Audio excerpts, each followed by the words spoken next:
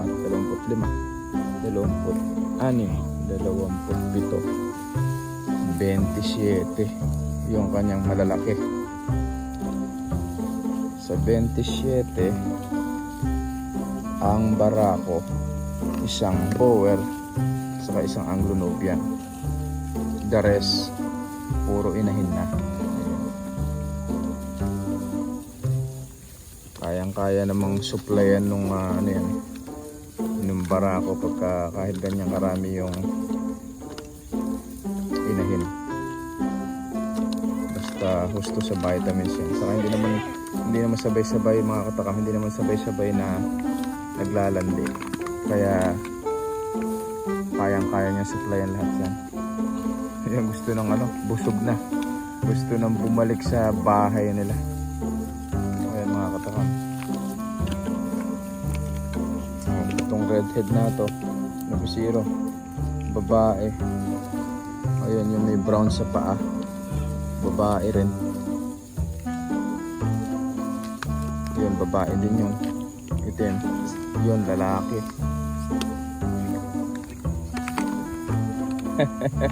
Binubusog pa ng gusto.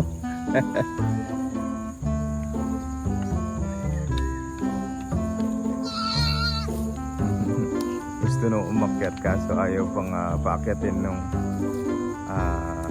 nagapastol ni Sir Alex. Binubusog ng gusto.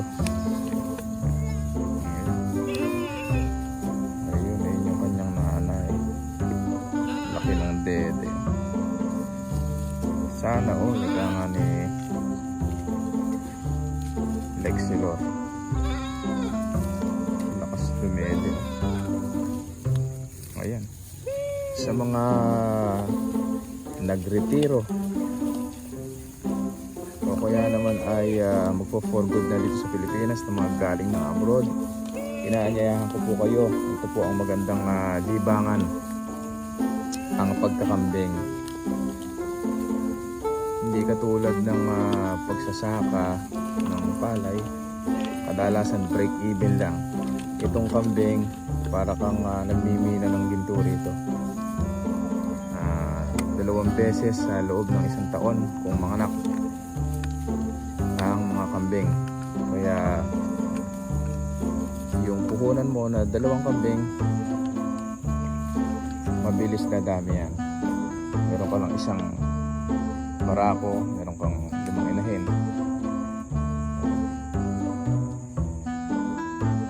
Sa tigi-tigisa na lang ng anak, kada 5 months nanganganak yan. Yan po, ayan, papasok na.